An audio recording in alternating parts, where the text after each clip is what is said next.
जसं मी मागाशी ताईंना म्हणाल्या, माझा इथे येण्याआधी मी देवळात जाऊन देवाच्या पाया पडावा, आज माझा वाढदिवस आहे. सो असं नियोजन बनवलं होतं. लेट झालं आणि मी इथे आले, हे सगळं ऐकलं तर मला देऊळ पण मिळालं आणि देव पण मिळालं प्रत्यक्ष पाहायला. कुठलीही गोष्ट ना इमोशनल होतो आपण, त्याशी थोड्या वेळेसाठी अटॅच होतो आणि मग परत ती गोष्ट विसरून जातो प्रॅक्टिकल वर्ल्डमुळं. परत आपण तथ्य काय आहे याच्या मागे परत पळायला लागतो. पण या कार्याला सातत्याने इतके वर्ष देणं, इतके तास देणं, स्वतःचं कुटुंब वाहून देणं हे साध्या माणसाचं काम नक्कीच नाही. संत हा शब्द तुम्ही अतिशय योग्य वापरलाय दोघांसाठी. आणि मॅडमचं सांगायचं झालं तर आमचं आज बोलणं झालं मगाशी. मॅडमची सगळी लेकरं आहेत सर, तुमची आणि मॅडमची ही सगळी लेकरं आहेत.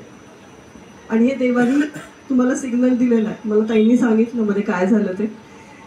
हा सिग्नल आहे की हे सगळी लेकरांप्रमाणेच तुम्ही सांभाळा. तुम्ही एकाच नाही, सगळ्यांचे आहात आई वडील. माय म्हणतो ना आपण, तसे आहात तुम्ही मॅडम.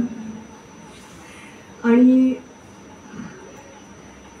मला असं वाटतं की प्रत्येक गोष्ट, प्रत्येकाची गोष्ट सगळ्यांपर्यंत पोहोचावी. ज्या लोकांना मी ओळखते त्या सगळ्या लोकांना हे सगळं माहिती असावं. म्हणून मी मगाशीपासून बसून यांचा चेहरा, त्यांचा चेहरा थोडा रेकॉर्ड करते की अरे ह्या माणसाने नक्की केलेलं आहे काय, हे असं बघून नाही कळत. चेहरा बघून, साधेपणा बघून नाही कळत कार्य किती मोठं आहे.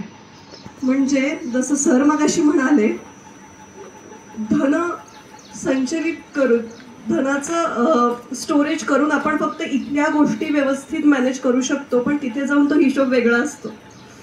तर सर एलॉन मस्क असतील, कोण असतील, त्याच्याहून तुम्ही श्रीमंत आहात त्याच्या दरबारात already. Sir hats off to you. आणि मला संधी मिळाली तुमच्यासारख्या लोकांना पाहण्याची जवळून. तुमचे अनुभव तुम्ही स्वतः मगाशी शेअर केले.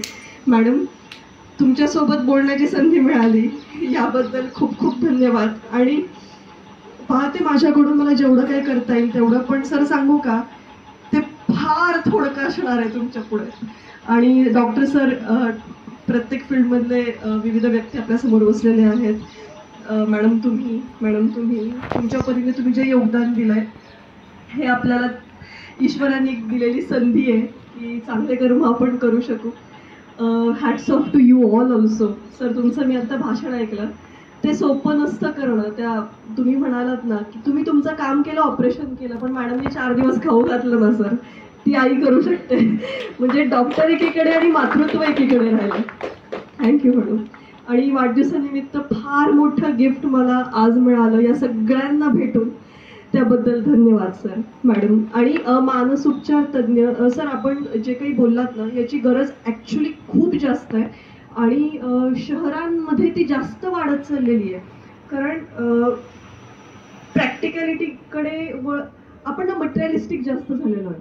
आणि आपण जेनझी जनरेशन जे म्हणतो ना ते या गोष्टींना जास्त बळी पडतंय. आणि त्यासाठी मेंटली स्ट्रॉंग कसं राहायचं, हां सर आपले काही मार्गदर्शन असेल विशेष जेनजीसाठी, आत्ताच्या नवीन पिढीसाठी, तर नक्की मला रेकॉर्ड करून पाठवाल सर. मी नक्की लोकांपर्यंत पोहोचवण्याचा प्रयत्न करेन. Thank you so much. आणि हो, अजून एक, हे दादा हे जे मागाशीपासून प्रस्तावना करतात, मी यांच्याबद्दल ऐकलं की सर 6 भाषा बोलतात ना आपण. हां, तर लोकांना त्यांच्या घरापर्यंत पोहोचवण्याचं काम ते करतात.